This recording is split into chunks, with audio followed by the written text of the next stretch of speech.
Muhammad sallallahu alaihi wasallam. Demikian juga datang hadis dari Irbad ibnu Sariyah radhiyallahu taala anhu yang dikeluarkan oleh Imam Abu Daud di dalam sunannya ketika Rasulullah sallallahu alaihi wasallam memberikan wasiat kepada sahabatnya.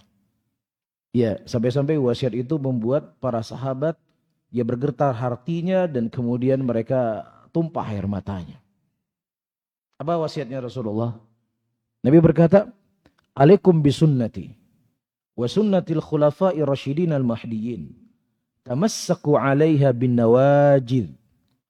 Ya, wajib bagi kalian berpegang teguh di atas sunnahku dan sunnahnya para khulafa ar-rasyidin. Dan gigit dengan gigi gerahamnya kalian. Apakah Nabi berhenti? Lagi-lagi dalam hadis ini Nabi tidak berhenti, hanya memerintahkan kepada kita untuk mengikuti jalan yang benar tadi. Tapi Nabi SAW juga mengingatkan jalan-jalan yang akan menyimpang kamu daripada jalan yang lurus tadi. Menyimpangmu dari akidah yang benar. Ya, Rasulullah mengatakan hati-hati kalian dari perkara yang baru. Karena setiap perkara yang baru itu adalah kebidahan dan setiap kebidahan itu akan mengantarkan ke dalam neraka. Demikian konsep yang diajarkan dalam Al-Quran. Demikian konsep yang diajarkan oleh Nabi kita Muhammad SAW. Yang mana Nabi kita adalah manusia yang paling rahmat kepada kita. Sayangnya kita kepada diri kita itu tidak ada apa-apanya dibandingkan sayangnya Nabi Muhammad SAW kepada kita. Dan bentuk sayangnya Nabi SAW beliau terangkan kepada kita jalan kebenaran. Dan beliau ingatkan kita semuanya jangan sampai mengikuti jalan yang menyimpang dari jalan tersebut. Dan demikian juga tidak hanya dari Nabi kita SAW, para sahabat beliau. Ya, ketika mengingatkan umat, ya, untuk berpegang teguh di atas sunnah selalu dikaitkan atau seringnya dikaitkan dengan hal-hal yang menyimpang dari sunnah tersebut. Sebagaimana ternukilkan dari Abdullah bin Mas'ud radhiyallahu taala anhu, beliau mengatakan, "Ittabi'u wa la tabtadi'u." Ikutilah oleh kalian dari jalan kebenaran tersebut. Dan jangan kalian mengikuti hal-hal yang baru di dalam kebenaran tersebut. Karena secara otomatis yang namanya sunnah, yang namanya akidah yang sahihah tidak akan mungkin bisa digabungkan dengan akidah yang batilah. Demikian juga ternukilkan dari Al-Imam Al-Auza'i rahimahullah. Beliau berkata, "Alaika min atharis salaf." Ya, hendaknya engkau berpegang teguh di atas jalannya para salaf. Wa in rafadakan nas. Walaupun manusia itu tidak suka denganmu. Walaupun manusia membenci denganmu, tetap kamu berpegang di atas jalan tersebut. Lagi-lagi, Al-Imam Al-Auza'i rahimahullah, beliau tidak berhenti di situ. Beliau berkata, hati-hati kalian dengan pemikiran-pemikiran laki-laki. Hati-hati kalian dengan ro'yu. Yang dimasukkan ke dalam agama ini, walaupun ro'yunya tadi dihias-hiasi seakan-akan sesuatu yang hak dan sesuatu yang benar. Ya, dan juga menarik di sini. Saya nukilkan di sini ucapan Al-Imam ya, Al-Muzani rahimahullahu taala. Al-Imam Muzani adalah murid dari murid langsung Al-Imam Syafi'i rahimahullah. Sampai-sampai disebutkan saking dekatnya beliau dengan Imam Syafi'i, beliau mengkhatamkan kitab risalah Imam Syafi'i itu 500 kali. 500 kali khatam. Iya. Bahkan sebelum Imam Syafi'i rahimahullah meninggal, beliau memberikan wasiat yang khusus kepada muridnya. Nah, coba kita lihat bagaimana jalannya mereka. Iya, agar kita bisa meniti jalan kebenaran. Agar kita bisa meniti di atas akidah yang sahihah dalam kondisi dan keadaan ya manusia di zaman itu jauh lebih baik daripada manusia di zaman sekarang. Ya, la ya'ti zamanun illa ba'du syarrun minhu. Tidak datang sebuah zaman kecuali zaman setelahnya itu lebih jelek daripada zaman sebelumnya. Demikian juga orang-orang yang menyimpang, yang menyebarkan akidah yang sesat, ya di zaman itu jauh lebih ringan dibandingkan ya orang-orang yang menyebarkan kesesatan hari ini. Kata beliau rahimahullahu taala, ya, an uwaddih laka minas sunnati amran tusabbiru nafsaka ala tamassuki bihi. Dan aku akan menerangkan kepada engkau ya tentang akidah tentang sunnah. Ya, sehingga dengan sunnah itu akan bisa menenangkan hatimu sehingga engkau bisa berpegang teguh di atas jalan Rasulullah sallallahu alaihi wasallam. Wa tadra'u bihi angka syubhal aqawil. Dan juga bisa menjadi benteng untuk dirimu agar engkau bisa ya membantah atau engkau bentengi dirimu dari syubhat-syubhat orang-orang yang mereka menyebarkan syubhat, dan juga wazigha muhdatsatidz dhallin, dan dari kebidahan-kebidahan yang dibawa oleh orang-orang yang sesat. Nah, sebelum kita berbicara lebih jauh tentang akidah, ayyuhal rahimani rahimakumullah, saya ingin menyampaikan tentang kondisi umat hari ini. Ya, bagaimana jauhnya mereka dari akidah. Jauhnya mereka dari ya tuntunan yang diajarkan oleh Nabi kita Muhammad sallallahu alaihi wasallam.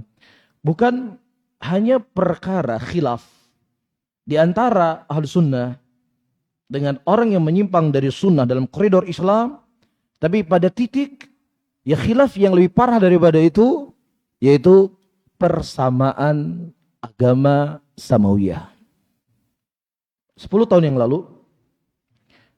yang lalu jarang terdengar ada orang yang ya pergi ke gereja untuk salawatan atau untuk mendoakan keberkahan di hari-hari raya besarnya mereka. Dan sebaliknya, kita tidak pernah mendengar 10 tahun yang lalu ada biksu-biksu Buddha musyrikin yang menyembah berhala, mengotori rumah Allah Subhanahu wa taala dengan ritual-ritual ibadahnya mereka. Itu hampir ya kita tidak dapatkan. Tapi 5 tahun belakangan ini hal ini begitu gencar. Bahkan dijadikan sebagai sesuatu hal yang sangat resmi ya. Ya, jadikan sesuatu hal yang biasa. Bahkan ketika kita menentang hal yang seperti ini, kita akan dianggap ekstrim, kita akan dianggap intoleransi atau beraneka ragam ucapan-ucapan keji yang dilontarkan kepada orang-orang yang ingin menjadikan garis merah antara mukminin dengan kafirin. Terlebih masalah ini didengungkan para hadirin dan hadirat oleh orang-orang yang berpakaian dengan pakaian agama, yang bertitel dengan titel agama. Subhanallah. Ini semakin memperparah keadaan dan kondisi umat Islam dari akidahnya mereka. Ya, dari syubhat ahlul batil. Terlebih juga mereka menukilkan hadis-hadis Nabi. Mereka menukilkan juga ayat-ayat Quran. Ya, yang hadis ayat Quran dan hadis Nabi tersebut dia bawa sesuai dengan pemahamannya. Ya, yang sebenarnya Rasulullah sallallahu alaihi wasallam itu jauh dari apa yang mereka nisbatkan. Saya sebutkan contoh. Dalam sebuah hadis Rasulullah sallallahu alaihi wasallam mengatakan, "Anfa'ukum atau khairukum anfa'kum linnas." Sebaik-baik kalian adalah orang yang paling bermanfaat kepada manusia. Ini hadis dijadikan oleh beberapa tokoh pluralisme ya menyimpulkan sebuah hukum bahwasannya Nabi kita Muhammad sallallahu alaihi wasallam itu tokoh pluralisme. Lihat ini Nabi Muhammad, beliau enggak melihat apa agamamu. Nabi enggak melihat apa keyakinanmu, Nabi enggak melihat apa akidahmu. Nabi enggak melihat apa manhajmu. Selama engkau bisa memberikan manfaat kepada manusia, engkau manusia yang paling terbaik. Dan ini sangat ya berpengaruh besar di tengah-tengah umat Islam. Datang Paulus beberapa tahun yang lalu sebelum dia mati. Ya, datang Paulus ke Indonesia beberapa tahun lalu sebelum dia mati. Dia dengan penampilan yang sederhana, mobil sederhana, jam tangan sederhana, tertipu enggak banyak muslimin? Tertipu para hadirin, tertipu. Pujian, sanjungan seakan-akan datang seorang ulama besar. Dan saya ingin tanya sama antum, apa jasa yang telah dia berikan kepada Islam? Kalau seandainya dia ada punya jasa, apa jasanya? Apa jasa yang dia berikan kepada muslimin? Apa? Ya, jasa menyebarkan perdamaian. Perdamaian apa yang dia serukan? Perdamaian apa? menghalalkan LGBT. Tapi subhanallah, seakan-akan tokoh ulama pejuang Islam datang ke negeri ini, disambut gegap gempita oleh muslimin. Ketika dia mampus, ketika dia mati, siapa yang mendoakan agar Allah merahmatinya, masuk ke dalam surga? Muslimin. Antum coba-coba mengkritik laki-laki ini, siap-siap antum akan dibabat habis oleh muslimin. Ini bukan perkara kecil teman-teman semuanya. Ini bukan perkara kecil. Ini bukan perkara sepele, ini masalah besar. Ini masalah keyakinan kita, ini masalah akidah kita. Kalau ada orang maulidan itu masih jauh lebih ringan dibandingkan hal seperti ini. Ya, tahlilan jauh lebih ringan. Kunut apalagi jauh lebih ringan. Ya, keyakinan-keyakinan seperti ini bisa menggugurkan keislaman seseorang. Ragu dengan kekafiran orang kafir itu bisa kafir. Apalagi membenarkan ya agama orang kafir. Ini tidak ada khilaf di kalangan para ulama akan murtadnya orang tersebut. Dan lagi saya katakan ini bukan hal yang kecil. Ini yang besar. Ya, kita belum bisa merasa puas dengan apa yang telah kita hasilkan hari ini. Ya, kita jangan merasa puas apa yang telah kita lihat di depan kita hari ini. Dibandingkan dengan hal yang saya sebutkan tadi, itu cuma 1-2% yang kita hasilkan dibandingkan ya kesesatan umat Islam dalam bab-bab seperti ini. Iya, dan kita tidak cukup waktu untuk membahas poin 1, poin 2, poin 3, poin 4, tapi ini poin yang paling besarnya. Ini poin yang paling berbahayanya. Nah, kenapa ini bisa terjadi pada hadirin dan hadirat dimuliakan oleh Allah? Lagi-lagi kurangnya krisis akidah umat Islam hari ini. Ya, krisis permasalahan tauhid. Krisis di dalam perkara usul agama.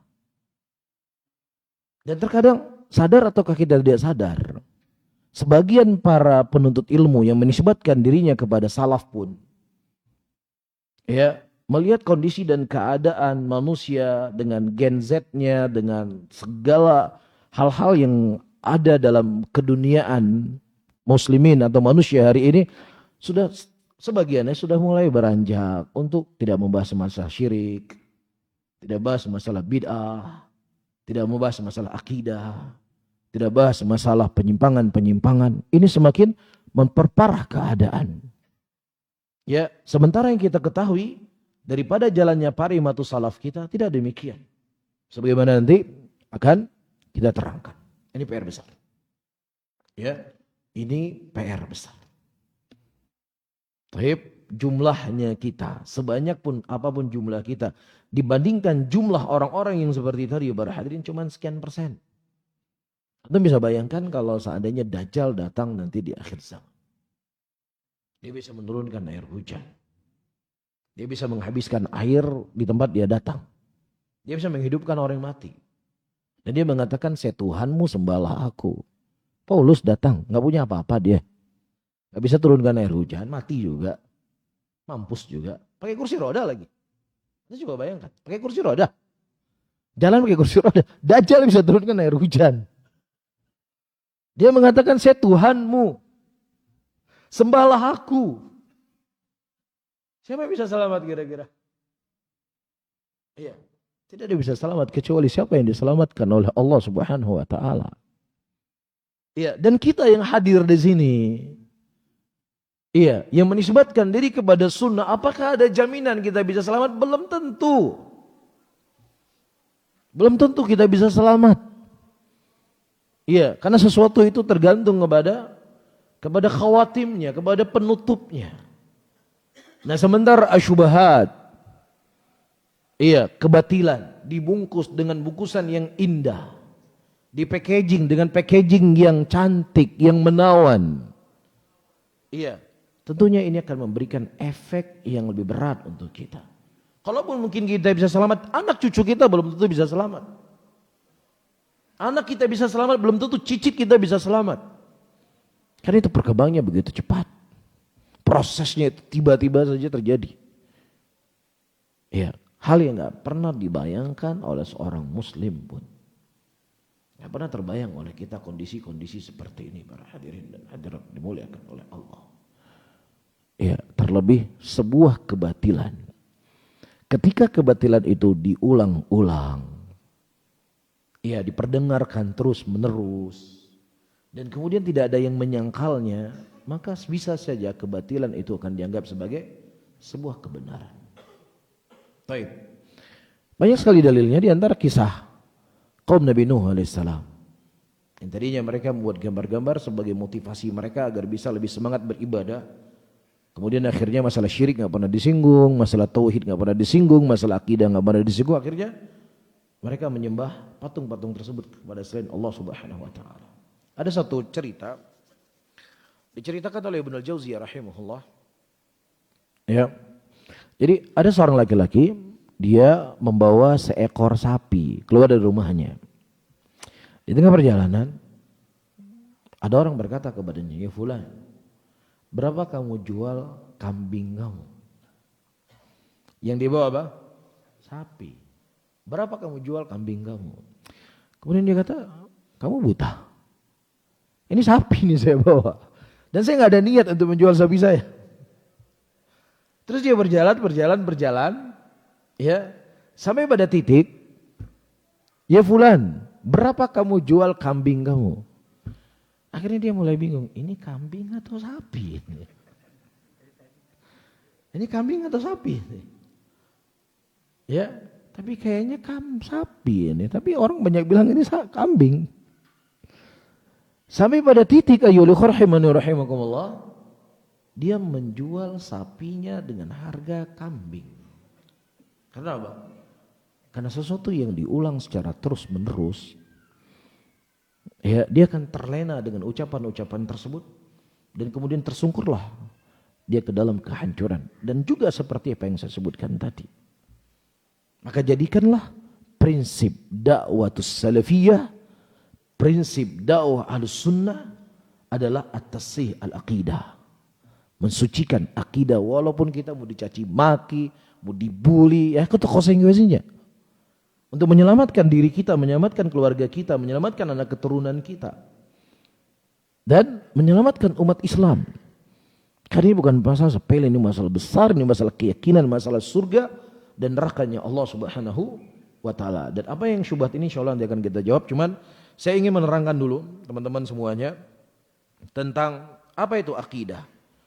Jadi akidah, ya, disebutkan secara umum, ya, akidah itu adalah imanuh al-jazim, ya, iman yang pasti, yang iman itu, ya, melekat dalam hati seseorang, yang kemudian itu dijadikan sebagai keyakinannya dan sebagai agamanya yang dengannya dia mendekatkan diri dengan Rabb-nya. Ini mana akidah secara umum. Masuk dalamnya akidah yang hak dan masuk dalamnya apa? Akidah yang sesat secara definisi. Nanti akan kita definisikan apa akidah yang benar. Tapi secara umum, akidah itulah sebuah keyakinan, keimanan seseorang kepada sesuatu yang itu menjadi, ya, agamanya yang dia mendekatkan diri kepada Rabb-nya. Taib. Siapa yang seseorang fokus dengan akidahnya, walaupun akidah sesat, akidah kufur, maka dia akan sampai kepada tujuannya. Dan sebaliknya, seseorang ketika dia memiliki akidah yang sahihah, akidah yang hak, namun dia tidak fokus dengan akidahnya, dia tidak fokus untuk menanamkan itu di tengah umat Islam, maka dia tidak akan sampai kepada tujuan yang dia inginkan. Faham maksud saya? Syiah Rafidhah. Syiah Rafidhah adalah orang memiliki akidah yang kufur, la syak wa la raib. Sesuatu yang tidak perlu untuk kita ragukan. Tetapi mereka sangat pede, mereka sangat antusias, mereka sangat semangat untuk menanamkan akidah sesatnya mereka ini kepada pengikutnya mereka. Walaupun kepada anak yang baru bisa bicara.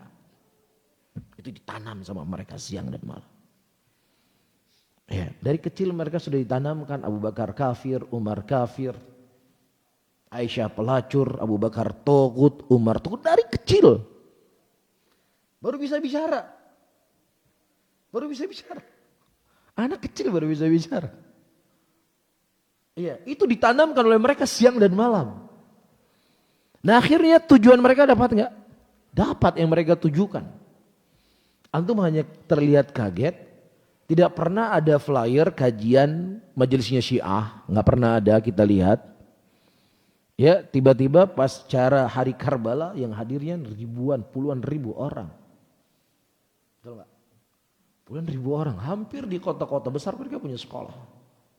Dan mereka tidak menamakan sekolahnya sekolah Syiah. Mereka bermain cantik. Dan dia tanamkan apa? Akidahnya tadi. Akidah ditanamkan. Kemana saja Syiah pergi, dia tidak akan berubah akidahnya. Tetap dengan akidah yang sama. Abu Bakar kafir, Aisyah pelacur, ya, Umar toghut, dan seterusnya. Baik, ini dia saya sebutkan. Jadi seseorang ketika dia memiliki akidah, walaupun akidah yang kufur kepada Allah, dan kemudian dia tekankan, dia tanamkan itu di tengah umatnya, di tengah pengikutnya, maka dia akan dapat tujuan yang dia inginkan. Nah sementara kita punya akidah yang kita ambil dari Al-Quran, diambil dari sunnah Rasulullah SAW, yang ternukilkan dari masa ke masa oleh para imam-imamnya kita, yang itu akan mengantarkan kita ke dalam surga. Seharusnya kita nggak perlu malu, kita nggak perlu minder, kita nampakkan ini akidah yang hak. Ini akidah yang sahihah. Ini manhajus salaf. Manhaj yang akan mengantarkan kamu ke dalam surga. Dan mau tidak mau, kondisi belakangan ini para hadirin dan hadirat, jamaah-jamaah pengajian salaf, udahlah gak usah ngomong salaf-salaf, terlalu pengkotak-kotakan nanti. Iya, udahlah gak usah ngomong-ngomong sunnah, ngomong-ngomong bid'ah, gak usah ngomong akidah ini, akidah itu, udahlah. Takutnya nanti orang-orang bisa lari dari kita. Ada penyakit-penyakit ini melekat pada sebagian orang-orang menisbatkan dirinya kepada salaf. La haula wala quwata illa billah. Mereka berjuang siang dan malam menyebarkan kesesatannya. Iya, mereka menggunakan segala wasilah untuk mereka merusak akidah umat Islam. Dan ternyata itu berhasil teman-teman semuanya. Dan Allah sebutkan dalam Al-Quran bagaimana lelahnya mereka, capeknya mereka dalam menyebarkan kekufurannya mereka. In takunu ta'lamun fa innahum ya'lamuna kama ta'lamun. Ya kalau seandainya kalian lelah, capek, kata Allah, sesungguhnya mereka juga capek sama seperti kalian, capeknya kalian. Tapi capeknya kalian akan mengantarkan kalian ke dalam surganya Allah. Tapi capeknya mereka mengantarkan mereka ke dalam nerakanya Allah. Makanya tadi saya nukilkan teman-teman, ucapannya siapa tadi? Ucapan Al-Imam Al-Auza'i rahimahullah. Al-Auza'i itu hidup di tahun 100-an Hijriah atau 200 Hijriah. Beliau mengatakan, alaika, ya, wajib bagi engkau berpegang teguh di atas jalannya para salaf, wa in rafadaqan nas. Berarti di zaman itu orang-orang yang menampakkan dirinya sebagai pengikut salaf, iya, berjalan di atas sunnah Rasulullah, menampakkan akidah yang hak, itu banyak orang yang tidak suka. Iya, banyak orang yang akan menghalangi mereka. Banyak orang akan mencela mereka. Banyak orang akan melakopi mereka dengan lakop yang jelek. Apakah para imam kita terdahulu mereka mundur? Mereka nggak mundur.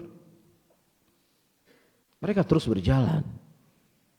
Ya, mereka terus menyebarkan hal yang seperti itu karena itulah yang akan memberikan kebaikan untuk mereka dan kebaikan untuk umat Islam agar terhindar dari beraneka ragam syubhat sebagaimana disebutkan oleh Al-Imam Muzani rahimahullahu taala tadi. Bahkan ternukilkan dari Al-Imam Syafi'i rahimahullah atau dari Al-Imam Bukhari. Kata Al-Imam Bukhari, aku bertemu dengan 2000 guruku. Iya, dari tempat-tempat yang berbeda-beda. Dan berulang-ulang aku bertemu dengan mereka. Dan mereka berkata, al-imanu yazidu wa yanqus, yazidu bi ta'ah wa yanqus bil ma'siyah. Iman itu naik dan turun, naik dengan ketaatan dan turun dengan maksiat. Maksudnya apa? Maksudnya pengajian-pengajian para imam salaf terdahulu, pembahasannya apa? Akidah. Pembahasannya akidah. Pembahasannya usul iman. Pembahasannya menjelaskan tentang apa itu prinsip-prinsip Islam. Itu pengajiannya mereka. Iya. 2000 guru semuanya seragam.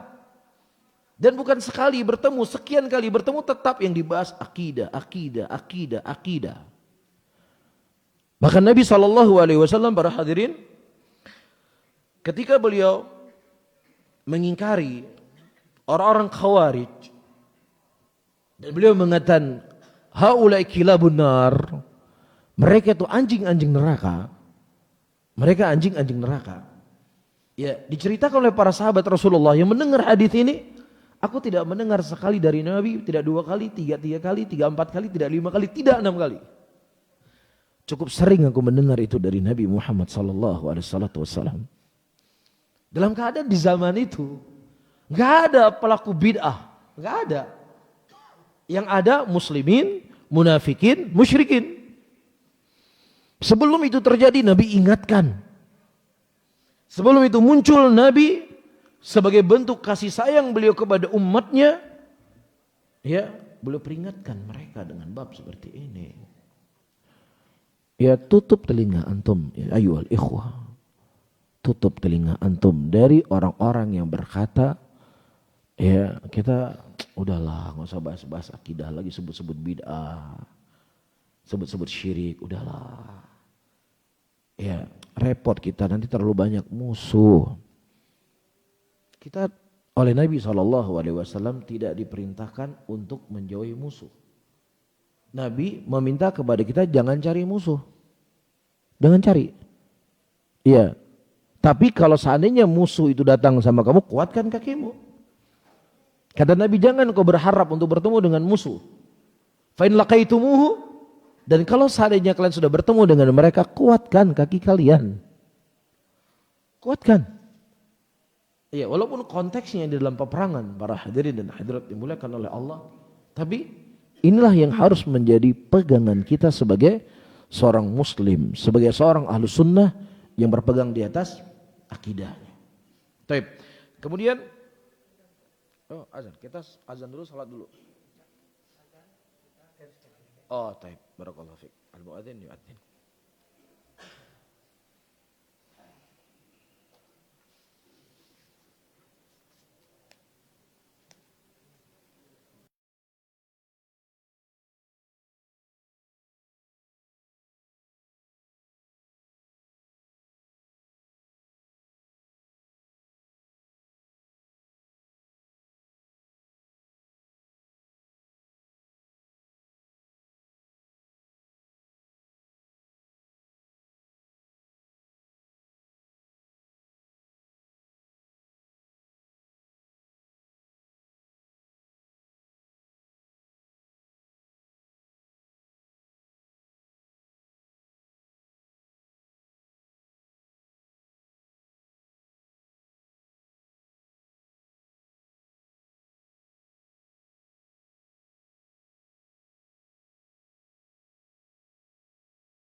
Jadi kita sudah sebutkan makna akidah secara umum. Adapun makna akidah Islamiyah as-sahihah, ya, kata Syekh, hiya allati dalat 'alaiha usulul islami minal kitabi wa sunnati wa ijma'us sahabati radhiyallahu anhum. Akidah as-sahihah adalah sesuatu perkara yang usul Islam itu dijadikan sebagai usul Islam, pondasi Islam yang diambil dari Al-Quran, diambil dari sunnah Rasulullah SAW dan kesepakatan para sahabat Nabi Muhammad SAW. Ini yang menjadi sumber hukumnya. Dan apa isinya? Isinya adalah al-imanu al-jazimu billahi azza wa jalla. Kita mengimani Allah dengan iman yang pasti, ya, dan tidak boleh ada sedikit pun keraguan dalam bab iman kepada Allah dan perkara-perkara akidah yang lainnya. Sebagaimana Allah sebutkan dalam Al-Quran, afillahi syakkun fatiris samawati wal ard. Apakah engkau ragu kepada Allah Subhanahu wa taala yang menciptakan langit dan bumi? Jadi tidak boleh ada sedikit pun keraguan dalam bab keimanan ini. Dan juga iman kepada malaikatnya, iman kepada kitab-kitabnya, iman kepada rasul-rasulnya, dan iman kepada hari akhir, dan iman kepada takdir yang baik dan takdir yang jelek, dan iman seluruh apa yang datang dari Al-Quran dan seluruh apa yang datang dari sunnah Nabi SAW, dari sunnah yang sahihah, dari pengkhabaran perkara-perkara gaib, dari ahkam perkara qadar, ya, dan seluruh apa yang disepakati seluruhnya oleh para a'immatus salaf. Taib. Ini makna akidah secara definisi, ya, akidah sahihah, yang mana kita bisa menyimpulkan bahwasanya perkara akidah ini adalah perkara yang sudah jelas bentuknya dan sudah jelas keterangannya di mana? Di Al-Quran dan Sunnah. Dan kita tidak ada cara dan jalan untuk mengenal akidah ini kecuali mendalami Al-Quran dan Sunnah Rasulullah SAW dan apa yang telah disimpulkan oleh para ulama. Iya. Dan dari bentuk penjagaan Allah Subhanahu Wa Taala kepada agama ini, Allah Tabaraka Wa Taala tidak hanya menjaga isi Al-Quran, ya, tetapi apa saja yang berketerkaitan yang akan memudahkan seseorang untuk memahami Al-Quran itu sendiri. Apa diantaranya? Sunnah Nabi kita Muhammad SAW. Kita tidak akan bisa memahami Al-Quran kecuali dengan sunnah. Sunnah itu pun akan dijaga oleh Allah Subhanahu Wa Taala. Demikian juga kita tidak akan bisa memahami Al-Quran dan sunnah kecuali dari buku-bukunya para ulama yang mereka menerangkan tentang akidah yang diambil dari Al-Quran dan sunnah. Itu pun juga dijaga oleh Allah Subhanahu Wa Taala sebagai bentuk penjagaan kepada agamanya. Inna nahnu nazzalna dzikra wa innahu lahafidhun. Kami menurunkan agama ini dan kami pula yang menjaganya. Apa saja yang berkaitan agama akan dijaga oleh Allah. Coba kita renungi ya sesaat. Saya nggak berbicara uang 100.000, saya berbicara uang 5.000 rupiah. Saya ingin tanya sama antum, antum masih pegang uang nggak? Uang 5.000 rupiah yang 20 tahun yang lalu? Ya, bukan minta sumbangan ya. Antum masih pegang nggak uang 5.000 rupiah? Ya.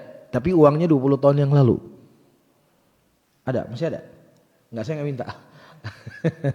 Masih ada? Enggak ada lagi ya? Subhanallah, itu uang 5.000 20 tahun yang lalu, mau kaya, mungkin orang kaya enggak pegang uang 5.000 ya. Ya, semua punya uang itu. Semua punya. Iya, tidak ada orang yang tidak pernah pegang uang 5.000 rupiah. Tapi subhanallah baru berjalan waktu 10 tahun 20 tahun lenyap uangnya tersebut, lenyap, nggak ada bekas. Mungkin antum korek-korek rumah, kamar, balik bantal, mungkin antum nggak dapat lagi uang 5.000 yang uang itu dulu antum pegang. Subhanallah. Ya, tapi buku-buku para ulama, juga buku-buku hadis, ya, begitu juga Al-Quran, secara akal dan logika. Di zaman itu tidak semua orang memegang buku-buku ulama seperti orang pegang uang 5.000 rupiah hari ini. Kan begitu? Di zaman itu juga tidak ada fotokopi yang bisa dikopi dengan cepat, tidak ada PDF yang bisa dibagi dengan mudah. Kalau ingin memindahkan, mentranskrip kitab itu tulis pakai tangan.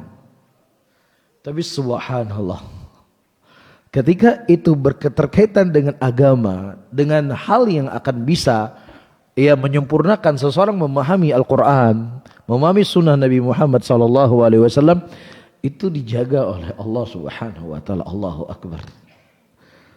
Itu sesuatu yang nggak bisa tidak bisa difikirkan dengan akal kita, tapi itu kenyataan yang terjadi.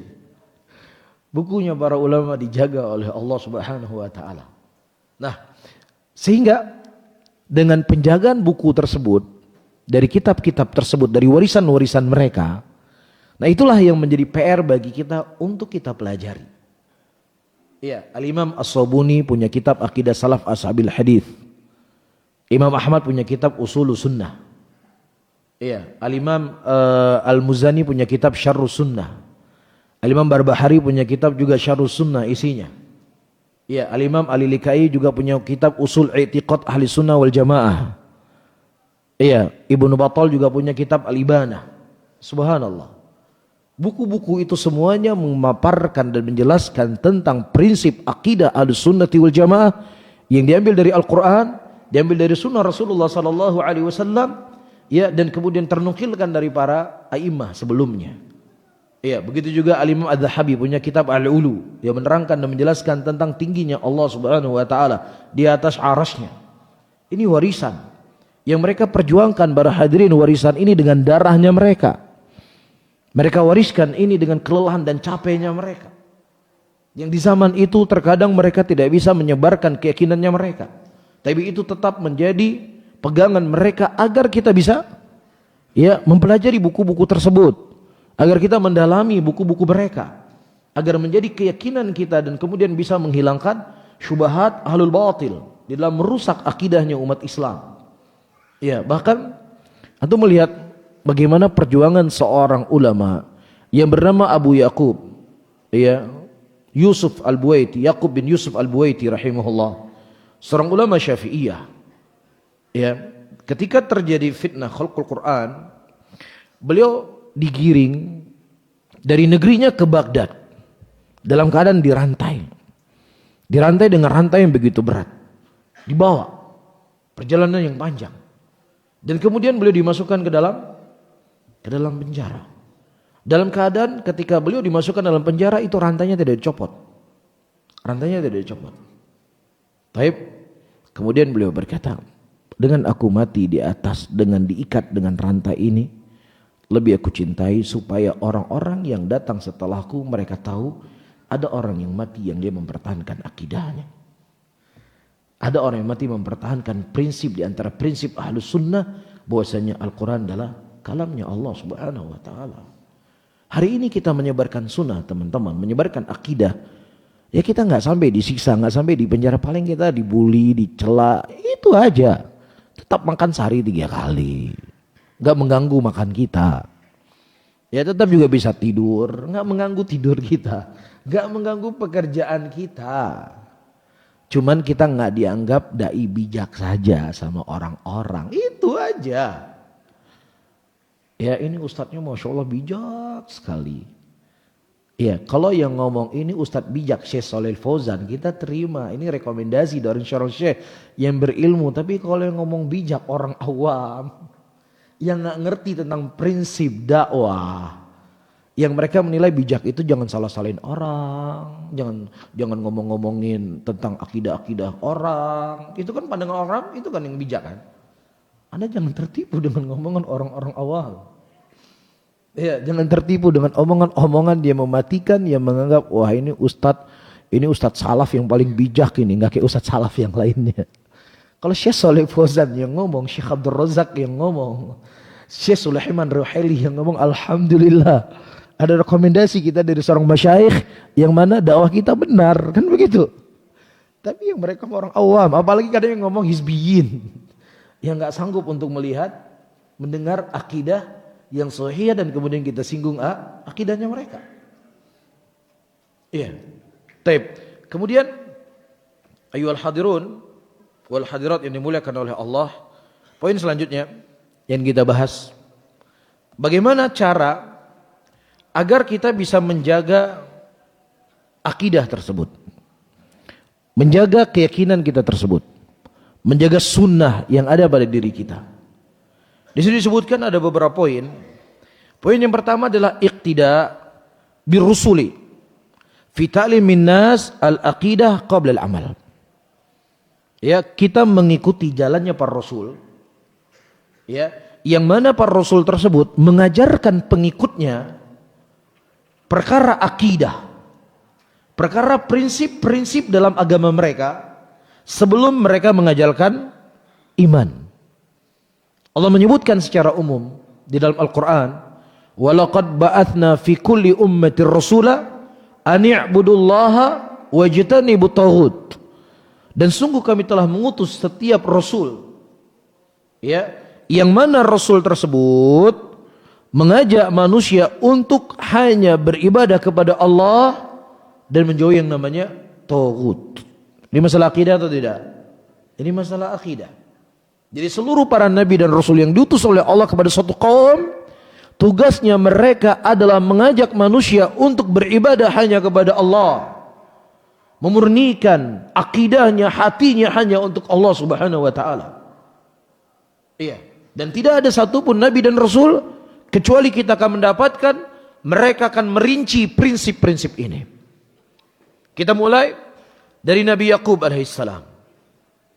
Ya, dari Nabi Yakub alaihissalam. Nabi Yakub itu punya anak-anak yang dididik oleh beliau di atas akidah, di atas tauhid, di atas agama yang benar.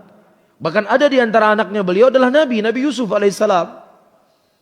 Allah Subhanahu wa taala sebutkan dalam Al-Qur'an, am kuntum syuhada id hadara yaqub al-mautu id qala li banih ma ta'buduna min ba'di. Iya, dan ketika mau kematian, mendekati kematian Yakub alaihissalam, beliau berkata kepada anaknya, ya, apa yang beliau khawatirkan para hadirin dan hadirat itu mungkin sesuatu yang tidak pernah menjadi beban pikiran kita. Iya, antum kira-kira kita mau meninggal nih, kira-kira apa yang menjadi beban hidup kita? Ini kira-kira istri saya kawin lagi atau enggak ya? Kepikiran enggak kira-kira? Enggak kepikiran, yang muda-muda masih kepikiran ya, yang tua mungkin ya udahlah. Ya, ini anak saya kira-kira makan apa nanti kalau saya mati? Itu yang kita pikirkan. Kira-kira bisnis saya ini bisa dilanjutkan nggak sama anak saya? Apalagi ini kebanyakan orang Padang ya, pedagang ya. Ini kira-kira dagangan saya bisa lanjut nggak sama anak-anak saya? Itu kan yang menjadi pikiran kita kan. Tapi subhanallah Nabi Yakub alaihissalam, iya, yang beliau seorang nabi, yang anaknya ada nabi, yang anaknya dididik di atas tauhid, di atas akidah. Yang beliau khawatirkan itu beliau ungkapkan. Mada ta'buduna min ba'di? Siapa yang kalian sembah setelah meninggal aku nanti? Itu yang ditanya oleh Nabi Yakub alaihissalam kepada anaknya sebelum beliau meninggal. Itu yang beliau takutkan, itu yang beliau khawatirkan. Jangan sampai anaknya menyembah selain Allah. Jangan sampai anaknya itu memiliki akidah yang menyimpang, yang kemudian mengatakan semuanya agama sama, nggak ada bedanya. Toh semua juga mengajak kepada kebaikan. Surga Allah terlalu luas. Umat Islam jangan terlalu egois, hanya dia saja yang masuk Islam, yang masuk surga. Egois.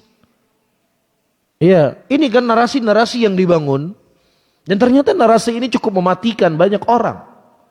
Terlebih orang-orang yang tidak membentengi dirinya dengan akidah.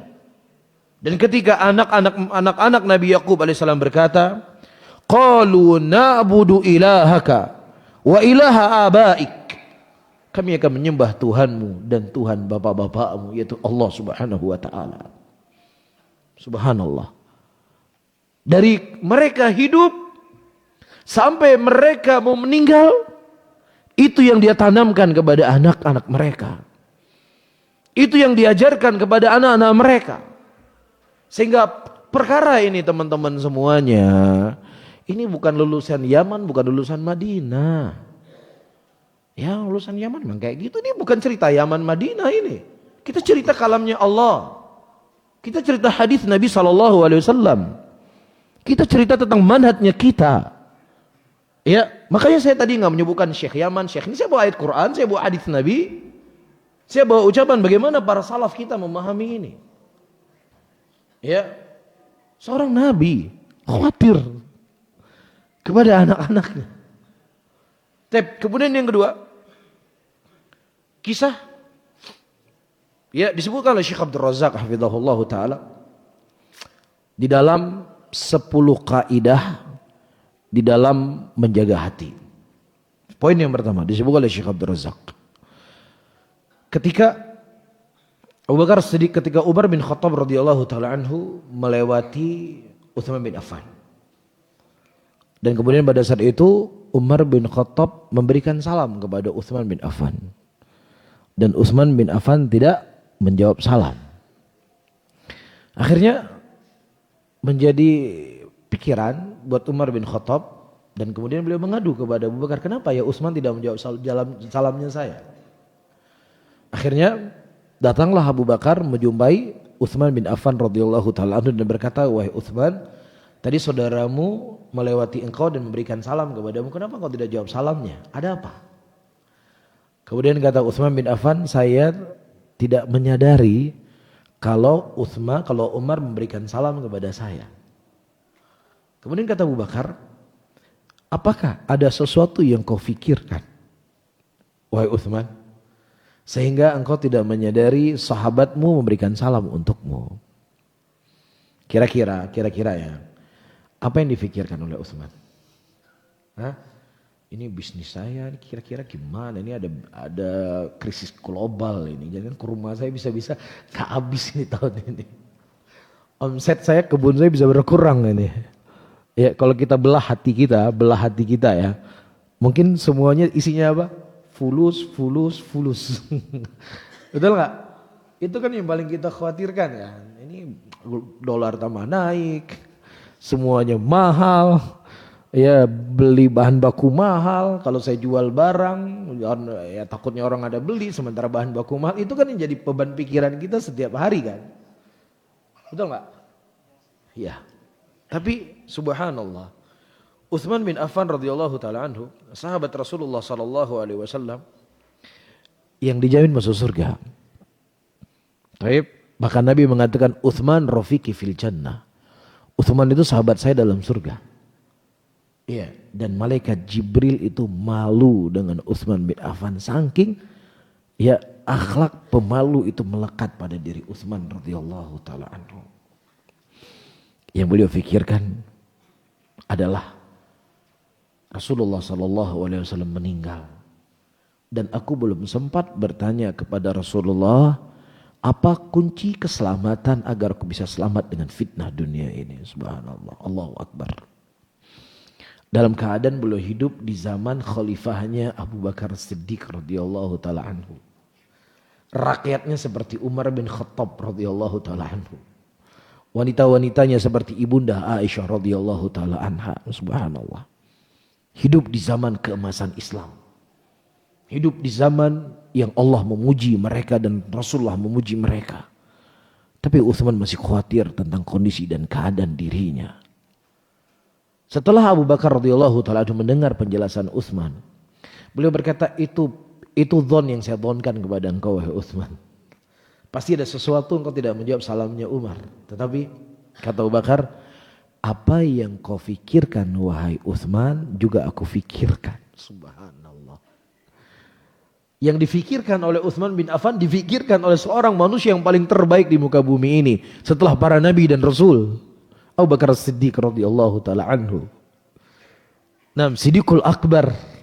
Ya Rasulullah mengatakan kalau seandainya aku boleh memilih seorang kekasih, aku akan menjadikan Abu Bakar sebagai kekasihku, kata Nabi SAW. Beliau khawatir fitnah yang beliau hadapi dalam kehidupan ini, kemudian beliau tidak bisa selamat.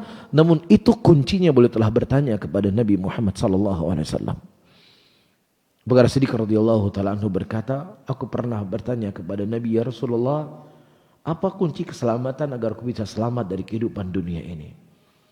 Kemudian kata Nabi SAW, man qabila mini kalimatan, siapa yang seseorang menerima dariku sebuah kalimat, yang kalimat itu pernah ku sampaikan kepada pamanku dan kemudian pamanku menolaknya, di situ ada kunci keselamatan.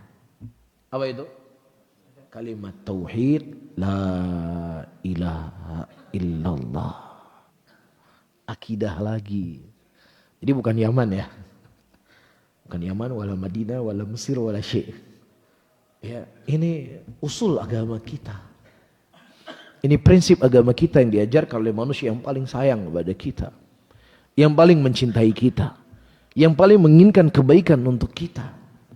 Kunci keselamatan itu ada pada kalimat tauhid la ilaha illallah.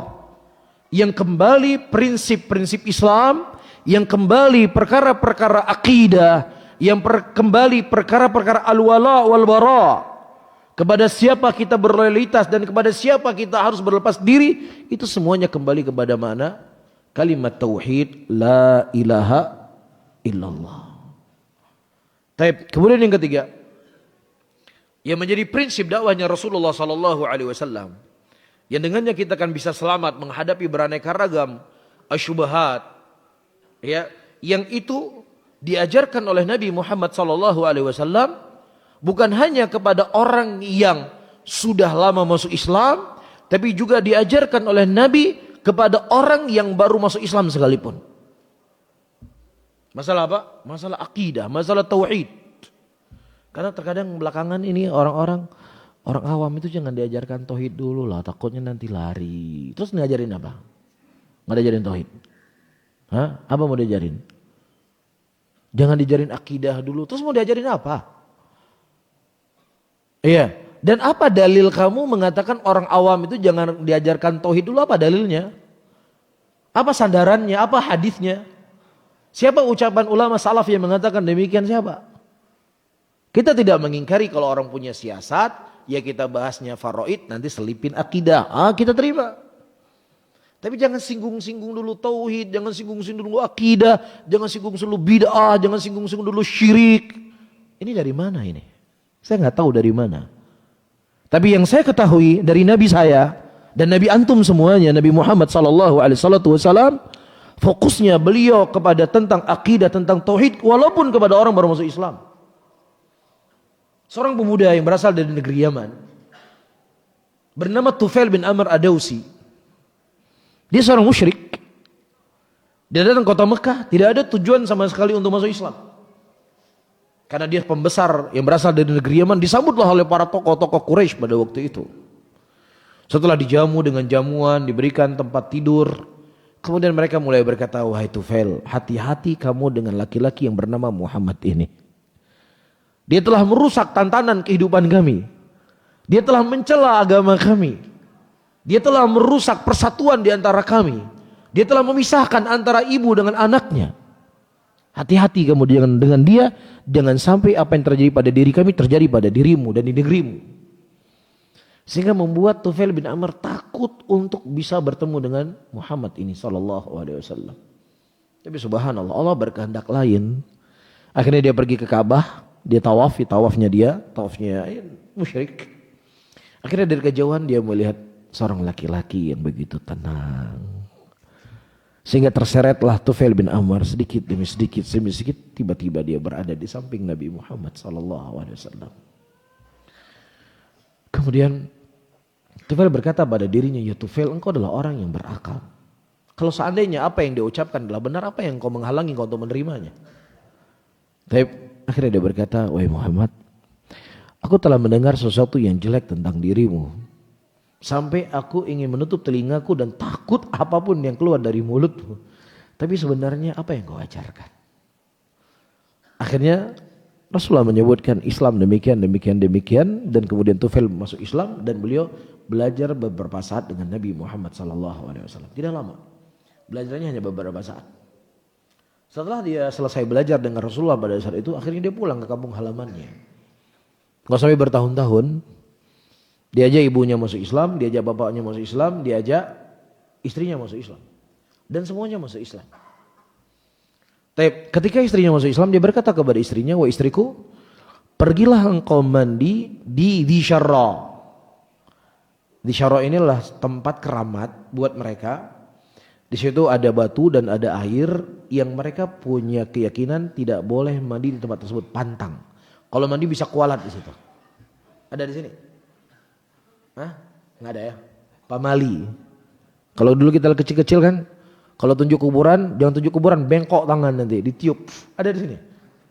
Nggak ada ya? Masya Allah, itu lahir udah langsung sunnah ya.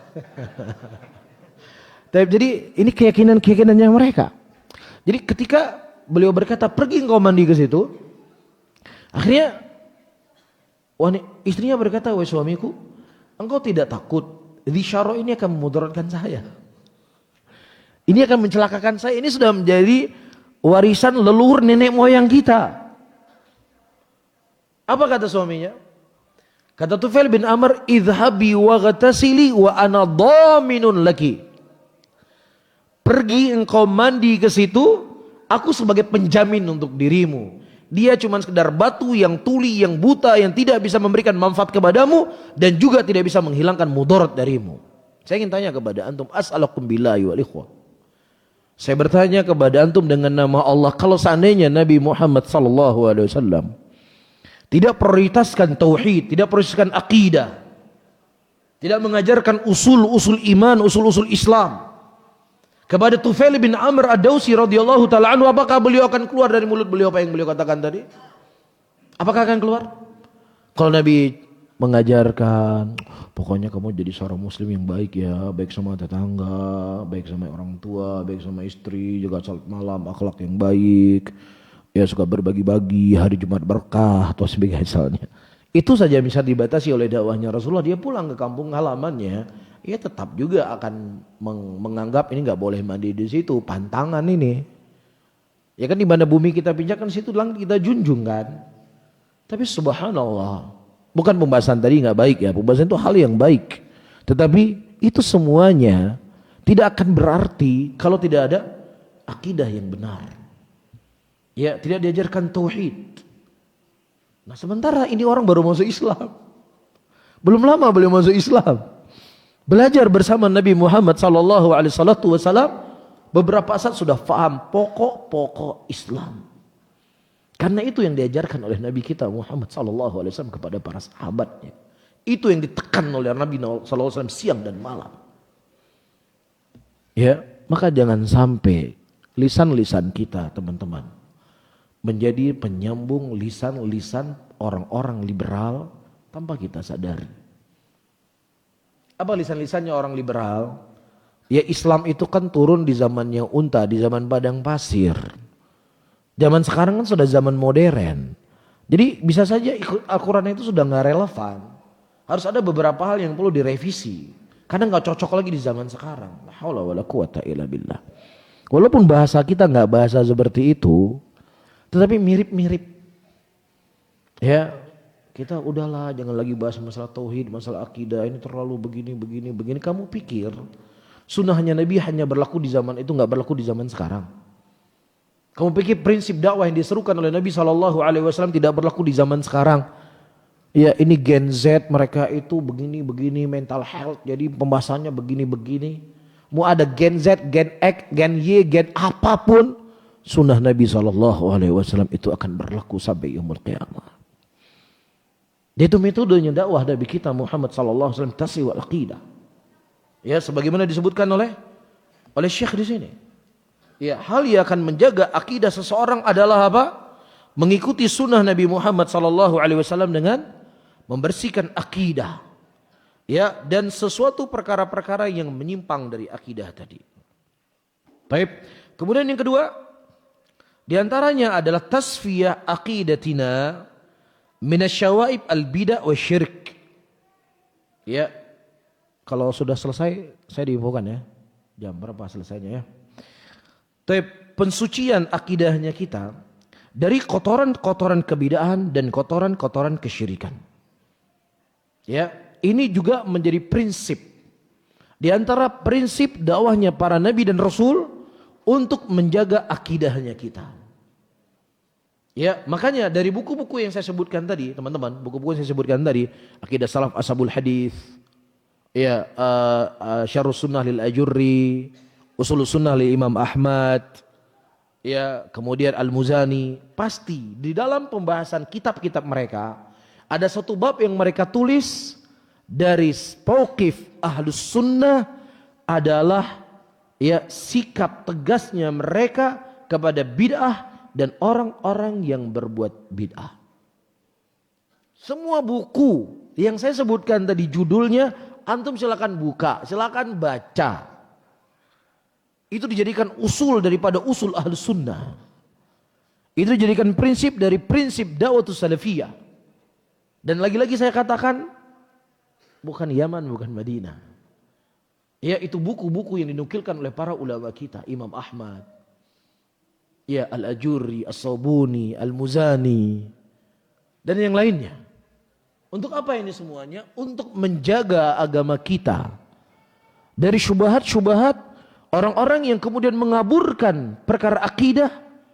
Ya, akhirnya manusia itu akan terjerumus, ya, sedikit demi sedikit dari penyimpangan akidah itu sendiri. Antum coba bayangkan. Nabi kita Muhammad SAW ketika mendapatkan Umar bin Khattab radhiyallahu taala anhu, ya, memegang beberapa lembaran Taurat. Taurat itu kan kitab suci yang Allah turunkan kepada siapa? Nabi Musa alaihissalam. Itu kitab suci.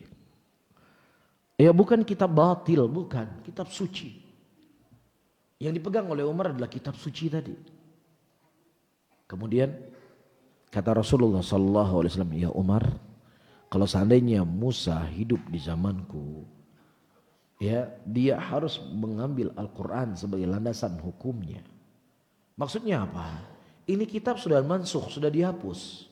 Yang namanya sudah dihapus, itu tidak bisa lagi dijadikan sebagai sandaran hukum. Ya, padahal itu kitab suci. Lagi mana lagi kalau bukunya, kalau kitabnya yang berisikan hal-hal yang menyimpang dari sunnah Rasulullah, yang menyelisih daripada usulnya Islam, menyelisih manhajus salaf, yang isinya kebidahan, yang isinya khurafat, yang isinya kesyirikan. Bagaimana kira-kira sikap Nabi Muhammad SAW? Buku Quran, apa kitab suci yang mansukh, tidak ada kebatilan di dalamnya, itu disuruh tinggalkan oleh Nabi Muhammad SAW. Jadi saya katakan ini bukan ekstrim. Ini bukan ekstrim. Siapa yang mengatakan ekstrim? Kita takut bisa kufur kepada Allah, menuduh Nabi kita ekstrim. Tapi sebagai bentuk kasih sayang Nabi Muhammad SAW untuk menjaga mana sesuatu hukum yang masih ditetapkan, mana hukum yang sudah terhapus. Dan ini menjadi prinsip, ayyuhal ikhwah, bukan hanya prinsip dalam Islam yang dibawa oleh Nabi Muhammad SAW, itu prinsip dari nabi-nabi yang terdahulu. Semua nabi-nabi terdahulu punya prinsip di atas prinsip ini. Antum tahu kisahnya Salman Al-Farisi? Salman Al-Farisi radhiyallahu taala anhu tadinya seorang majusi, ya, penyembah api. Kemudian singkat cerita, Salman Al-Farisi radhiyallahu taala anhu beliau pergi, ya, beliau pada waktu itu pergi keluar dari rumahnya dan mendapatkan gereja. Orang-orang beribadah di gereja, dan kemudian beliau berkata, ibadah ini agama ini lebih baik daripada agama saya. Akhirnya dia berkata, kalau memang ada orang yang dari mana asal negara agama ini, kemudian dari Syam. Kata Salman Al-Farisi, kalau ada rombongan akan pergi ke Syam, kabarkan saya. Akhirnya berangkatlah Salman Al-Farisi radhiyallahu taala anhu, ya, setelah dia pindah dari Majusi ke Nasrani, dia bertemu dengan seorang pendeta. Dan ternyata pendeta ini mengasung orang untuk bersedekah, tapi sedekah masuk kantongnya. Ujian pertama kan, udah tinggalkan keluarga, tinggalkan agama, tinggalkan kampung halaman, tiba-tiba diuji sama Allah. Tapi Salman Al-Farisi menanamkan pada dirinya ini oknum, karena beliau tidak pernah memandang itu dari orangnya. Karena kalau kita pandang orangnya, ya ikhwah, kita juga akan bisa meninggalkan Islam. Kalau kita pandang orang Islam kok seperti ini, lihat ajarannya. Itu yang dilihat oleh Salman Al-Farisi. Akhirnya beliau bertemu dengan 3 orang pendeta yang berbeda-beda. Setiap pendeta yang mau meninggal, ya, beliau bertanya, wahai guruku, siapa yang ku bisa ambil ilmu setelah meninggalnya engkau? Siapa? Kemudian kata gurunya, tidak ada satupun orang yang berjalan dengan jalanku kecuali si fulan. Datangilah si fulan tadi. Padahal ini di negeri Syam, tempatnya pusat agama Nasrani, pendeta banyak.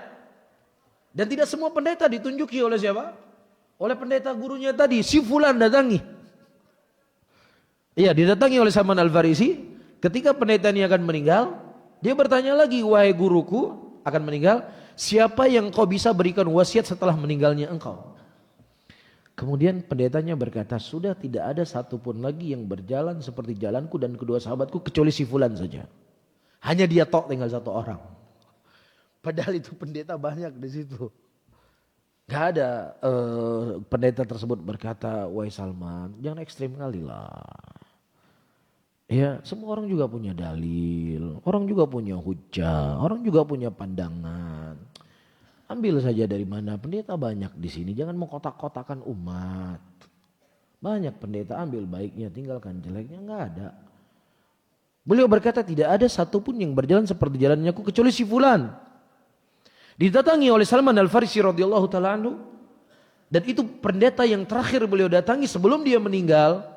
Salman lagi berkata, wahai guruku, siapa yang ku bisa ambil ilmu setelah meninggalnya engkau? Kata pendeta ini, sudah tidak ada satupun orang yang lurus, pendeta yang sunnah di sini. Bahasa saya ya. Nggak ada lagi pendeta yang sunnah di semua, sebenarnya pendeta bidah semuanya. Sudah nggak ada satupun lagi. Pergilah engkau ke sebuah negeri yang di sana bebatuan hitam dan banyak pohon kurmanya. Ada seorang laki-laki yang akan menjadi seorang nabi, penutup seluruh para nabi.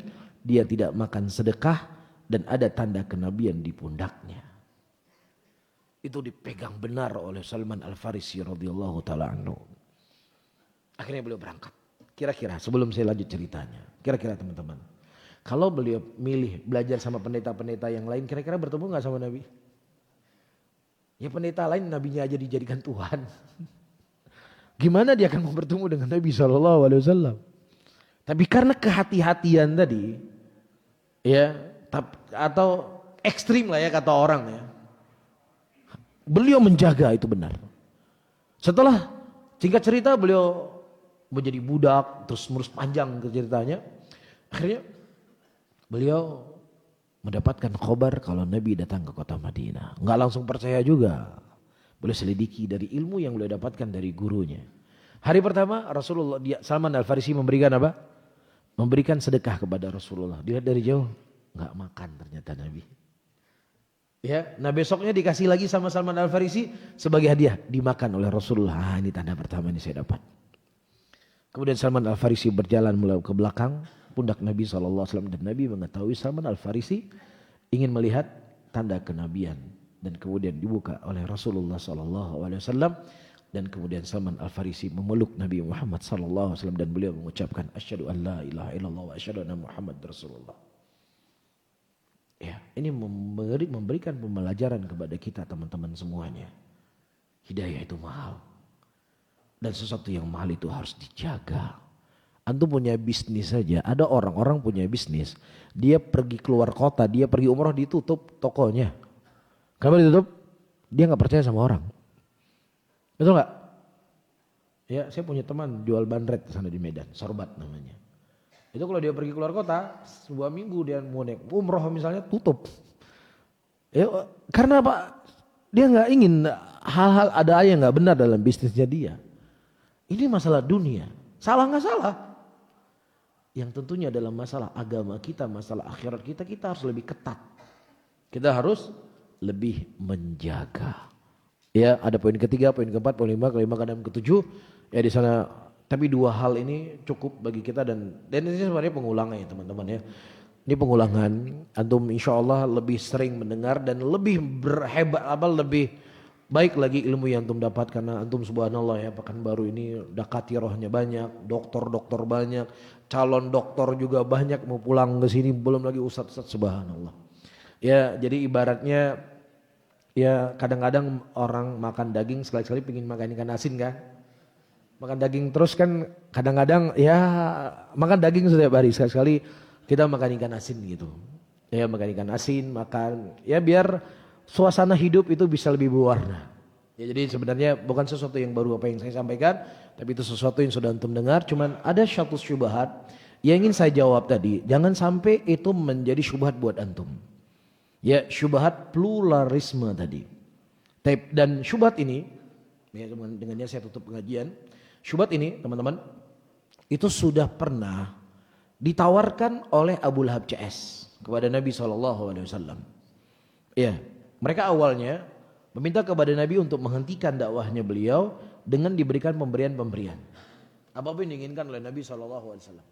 Nabi SAW berkata, kalau seandainya bulan ada di tangan kananku dan matahari ada di tangan kiriku, aku tidak akan pernah meninggalkan dakwah ini, kata Nabi SAW.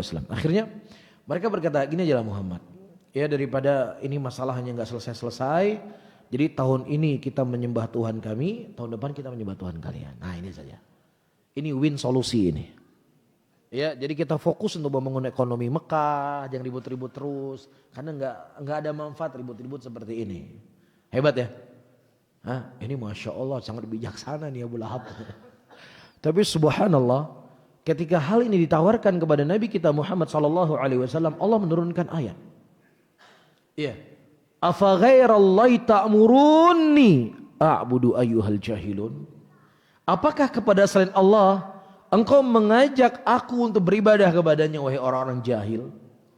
Jadi Allah Subhanahu wa taala menamakan orang-orang yang mengajak toleransi ya atas nama agama yang tidak ada ikatan apapun, tidak ada garis merah, tidak ada pemisah.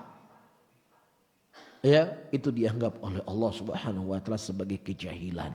Nah, hari ini ya syubhatnya atau manhajnya Abu Lahab CS dihasung oleh orang-orang yang di lisannya itu anti Arab.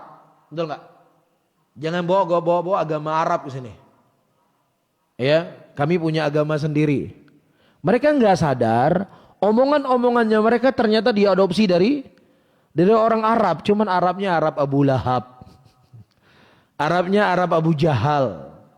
Ya mengajak bertoleransi, tahun ini kita beribadah di masjid pas Idul Fitri. Nanti pas Natal lah kita sama-sama ke gereja. La haula wala quwata illa billah. Ini semua sudah diberengus. Ini semua sudah dihancurkan. Ini semua sudah dibatilkan. Ya, oleh Allah Subhanahu wa taala dan dihidupkan kembali dan ternyata laku. Laku enggak? Laku. Lebih-lebih di kota-kota besar para hadirin. Laku keras ini. Ya, maka ini harus kita sosialisasikan. Kita harus suarakan. Kita harus sampaikan di tengah umat Islam bahwasanya ragu dengan kekafiran orang kafir. Apalagi melegalkan agama mereka jauh lebih kafir. Ini masalah keyakinan. Ini masalah manhaj, ini masalah usul agama. Adapun orang mau tarawih 8 rakaat, 21 rakaat udahlah, itu enggak jadi masalah buat kita. Ya, menjaharkan bismillah enggak menjaharkan bismillah enggak menjadi masalah buat kita. Karena khilafnya adalah khilaf mu'tabar di kalangan para ulama. Tapi ini masalah prinsip ini. Ya, dan Nabi SAW para hadirin dan hadirat, jangankan perkara yang berbentuk dengan keyakinan, hal yang benar dalam agama mereka saja Nabi mengajarkan kita supaya tidak sama dengan mereka. Mereka berpuasa enggak? Mereka berpuasa sama seperti kita berpuasa. Kutiba alaikumusiyam kama kutiba alal ladzina min qablikum la'allakum tattaqun. Berpuasa. Tapi kata Nabi, ya perbedaan puasa kita dengan puasa mereka makan sahurlah kalian supaya menyelisih mereka. Gak ada unsur kekufuran pada puasa tadi, tapi Nabi mengajarkan supaya nggak sama mereka. Iya, demikian juga Nabi SAW. Para hadirin, ya ketika datang ke kota Madinah, orang-orang Yahudi pada saat itu berpuasa pada tanggal 10 Asyura. Dan kemudian Nabi berkata, kami lebih berhak kepada kalian kepada Musa daripada kalian. Kemudian Nabi berkata, kalau seandainya saya hidup tahun depan saya akan berpuasa 1 hari sebelumnya atau 1 hari setelahnya. Tidak ada unsur kekufuran di situ. Tidak unsur kejelekan, itu murni ibadah. Iya, dan dipraktek oleh Nabi. Puasa pada tanggal 10 Muharram. Tapi supaya nggak sama persis dengan mereka, puasa 1 hari sebelumnya atau 1 hari setelahnya. Apalagi kalau ada unsur kekufuran, ya unsur-unsur kebid'ahan, unsur-unsur yang menyimpang dari akidah, tentunya Nabi akan sangat tegas dalam mengomentari perkara tersebut. Wallahu taala a'lamu bishawab. Mungkin ini yang bisa saya sampaikan teman-teman semuanya, para hadirin dan hadirat, mudah-mudahan bermanfaat untuk saya sendiri dan mungkin dari waktu yang tersisa 5 menit atau 7 menit ya ada sesuatu yang mau disampaikan atau ditanyakan, tentunya sebatas kemampuan yang saya ketahui dan saya tidak dibebani oleh Allah apa yang saya tidak ketahui. Kalau tidak ada, alhamdulillah.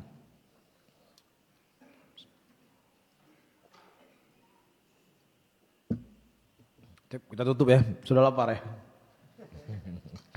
Tapi bisa tutup. Subhanallah wa bihamdika asyhadu an la ilaha illa anta astaghfiruka wa atubu ilaik. Wassalamualaikum warahmatullahi wabarakatuh.